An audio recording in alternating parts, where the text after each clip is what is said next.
এতিয়া যেহেতু মই একেবাৰে নতুন আছিলোঁ, গতিকে এই বিষয়ে সুধিবলৈ মোৰ কোনো সাহস হোৱা নাছিল।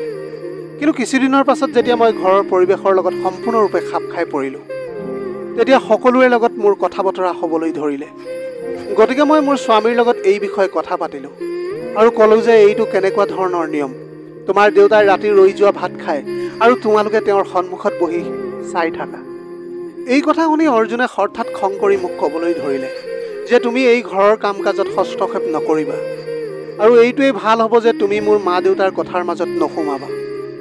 যদি তোমাৰ এই ঘৰখনত কিবা অসুবিধাৰ সৃষ্টি হয় তেনেহ'লে তুমি মোক জনাবা, কিন্তু তুমি মোৰ মা দেউতাক লৈ চিন্তা কৰাৰ কোনো প্ৰয়োজন নাই।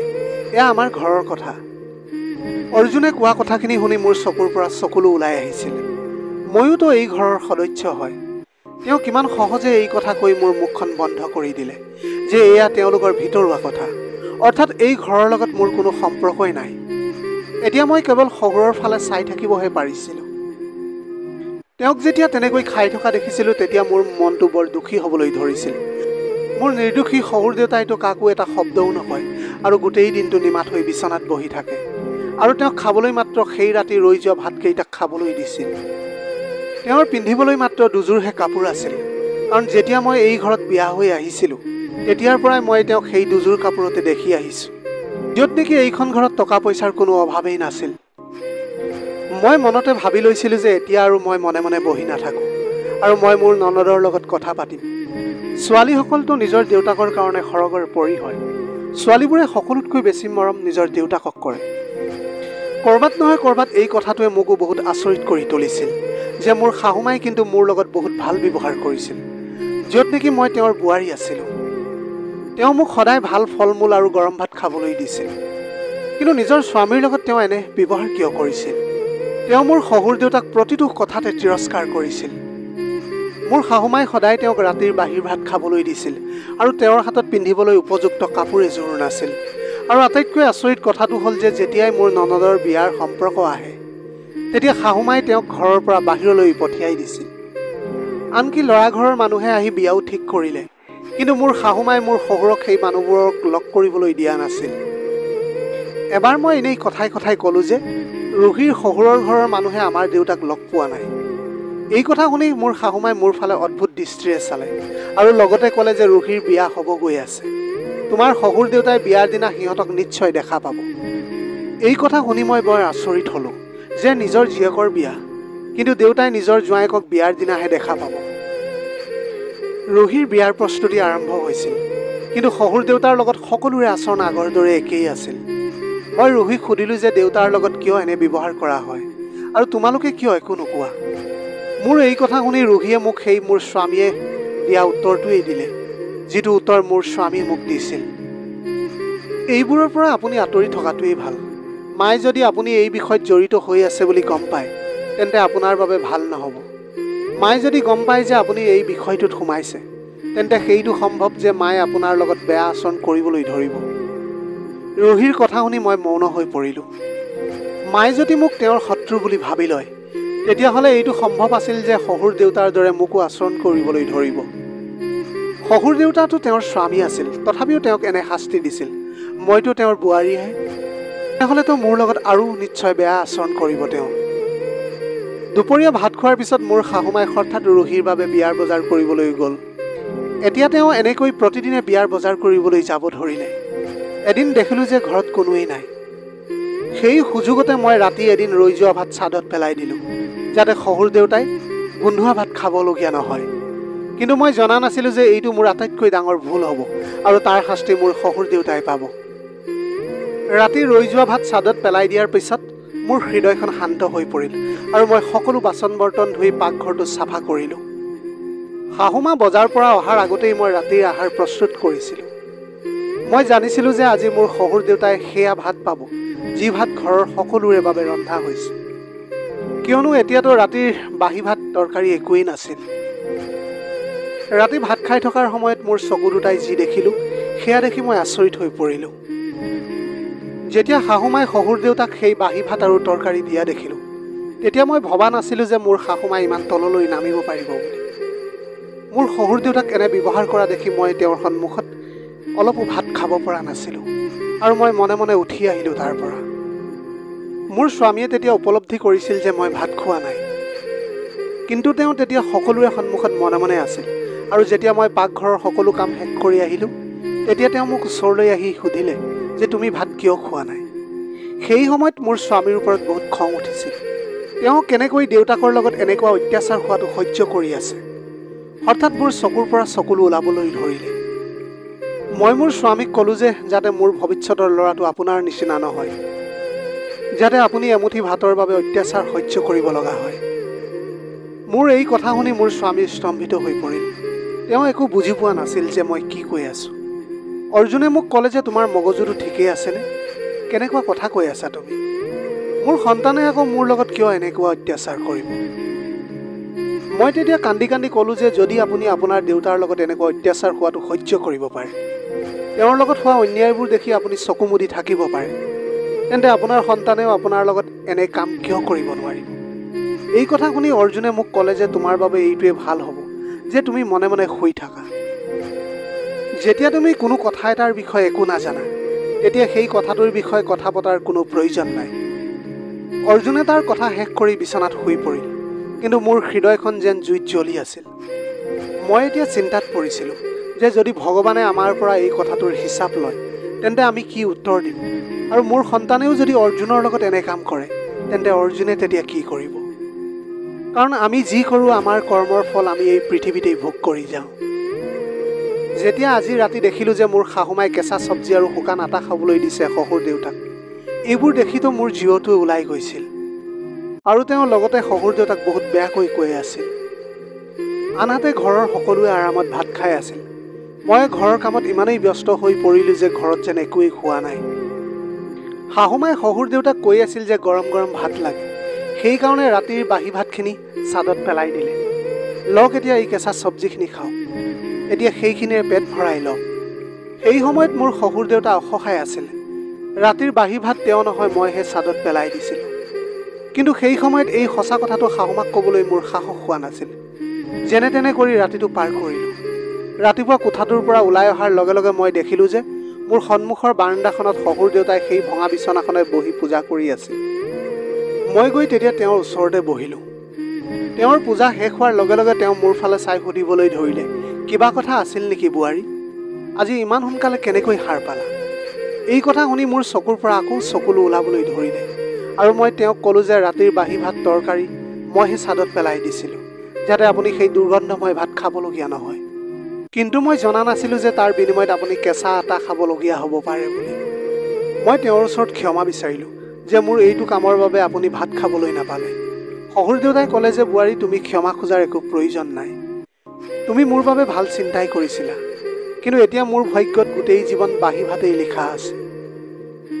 আজি মই আচৰিত হৈছিলোঁ যে ইমান ঠাণ্ডা দিনতো তেওঁ ৰাতি কিয় বাৰাণ্ডাত শুই থাকে, য'ত নেকি শাহুমাই নিজৰ কোঠাত আৰামত শুই থাকে। মই বহুত সাহস গোটাই শহুৰ দেউতাক সুধিলোঁ যে দেউতা, এনেকুৱা কি কথা আছে যে আপোনাৰ সন্তানে আপোনাৰ দুখ কষ্ট অনুভৱ নকৰে আৰু মায়ে আপোনাক পৰৰ দৰে ব্যৱহাৰ কৰে? ঘৰত সকলোৱে গৰম ভাত খায় আৰু আপুনি এদিনৰ ৰৈ যোৱা বাহি ভাত খাবলগীয়া হয়।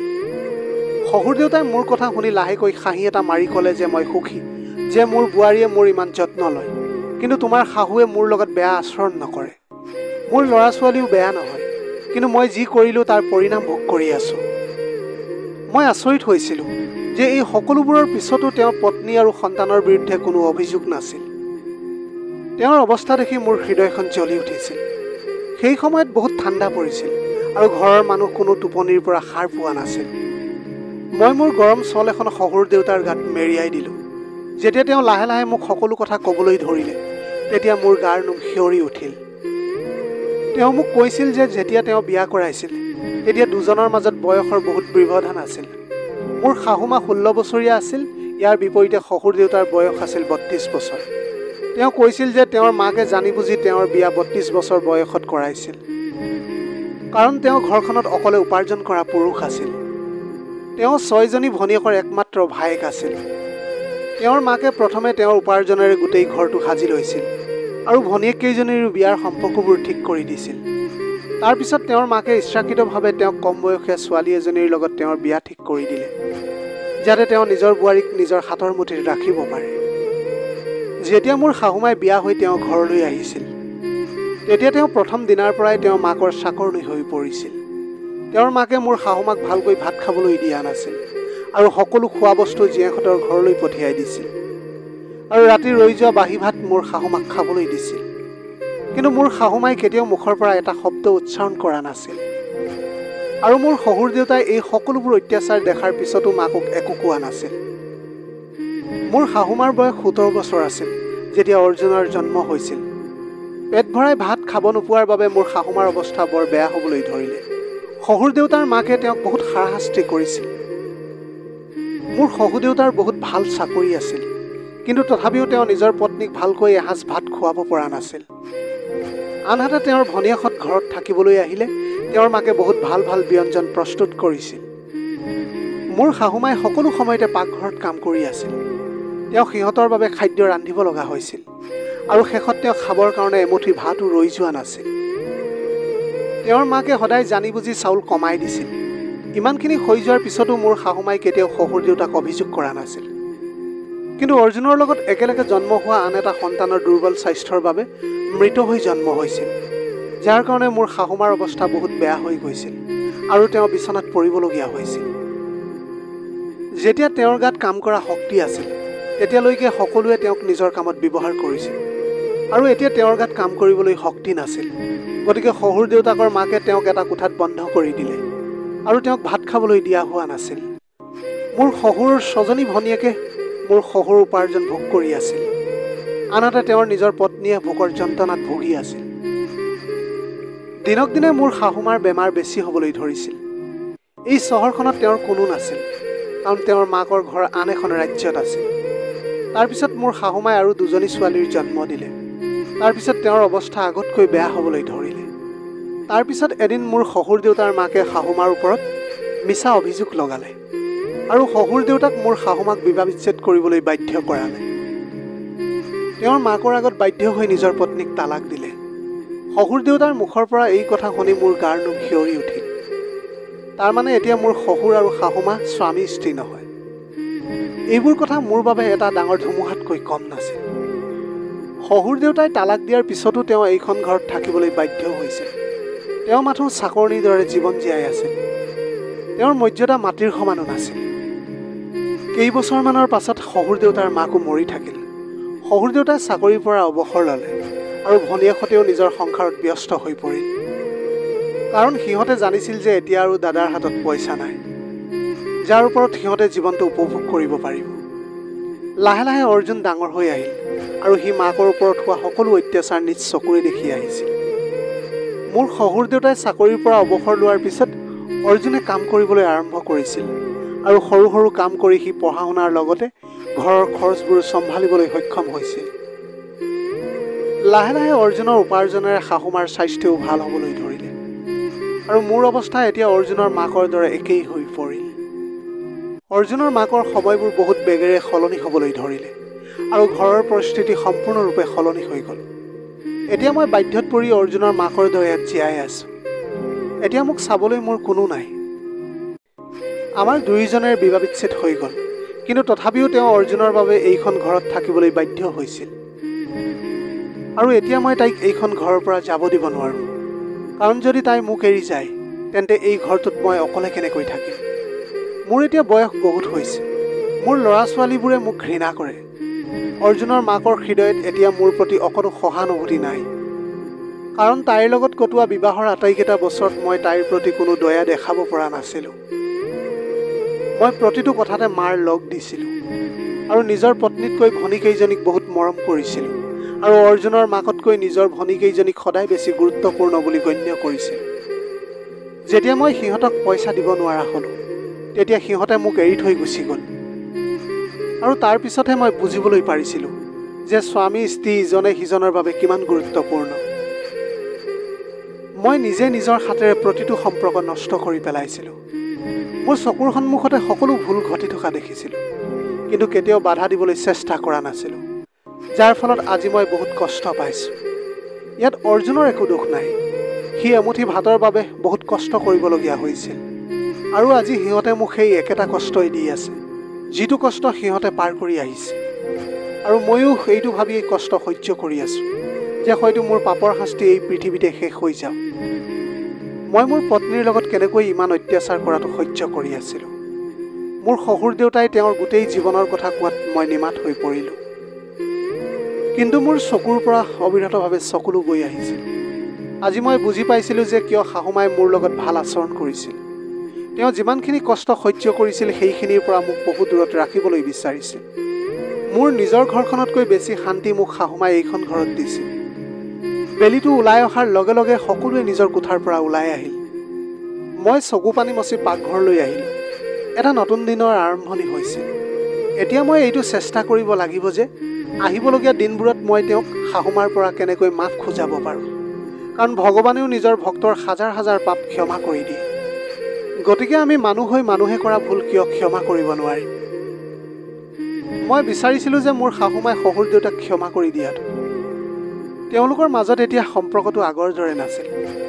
কিন্তু দুয়োৰে মাজত তেওঁলোকৰ সন্তান আছিল, যাৰ উন্নত ভৱিষ্যতৰ বাবে ঘৰৰ বয়োজ্যেষ্ঠসকলক সন্মান কৰাটো প্ৰয়োজনীয় আছিল।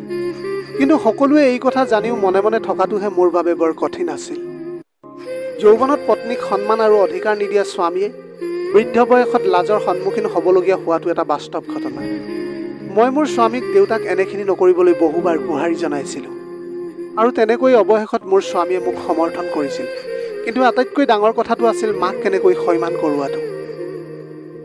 এতিয়া মই আৰু মোৰ স্বামীয়ে বাৰে বাৰে মোৰ শাহুমাক অনুৰোধ কৰিলোঁ যাতে শহুৰ দেউতাক যেন তেওঁ মাফ কৰি দিয়ে। অৱশেষত এই প্ৰচেষ্টাত আমি দুয়োৱে সফল হ'লোঁ। শাহুমাও দেউতাক মাফ কৰি দিলে। প্ৰিয় দৰ্শক, এয়াই আছিল আজিৰ কাহিনীৰ ভাগ। আজিৰ ভিডিঅ'টো কেনেকুৱা লাগিলে জনাবলৈ নাপাহৰিব। যদি ভাল লাগিল তেনেহ'লে লগৰ বন্ধু বান্ধৱীসকলৰ মাজত শ্বেয়াৰ কৰিবলৈ নাপাহৰিব। আপোনালোকৰ গোটেই জীৱনটো হাঁহিৰে উপচি পৰক। পাৰিলে দুখীয়াজনক অলপ সহায় কৰিবলৈ চেষ্টা কৰিব। আপোনালোকৰ অকণমান সঁহাৰিয়ে যদি কোনোবা এজন দুখীয়াৰ জীৱনটো সলনি কৰিব পাৰে, তাতকৈ পুণ্যৰ কাম আৰু এই পৃথিৱীত একোৱেই হ'ব নোৱাৰে। Have a nice day.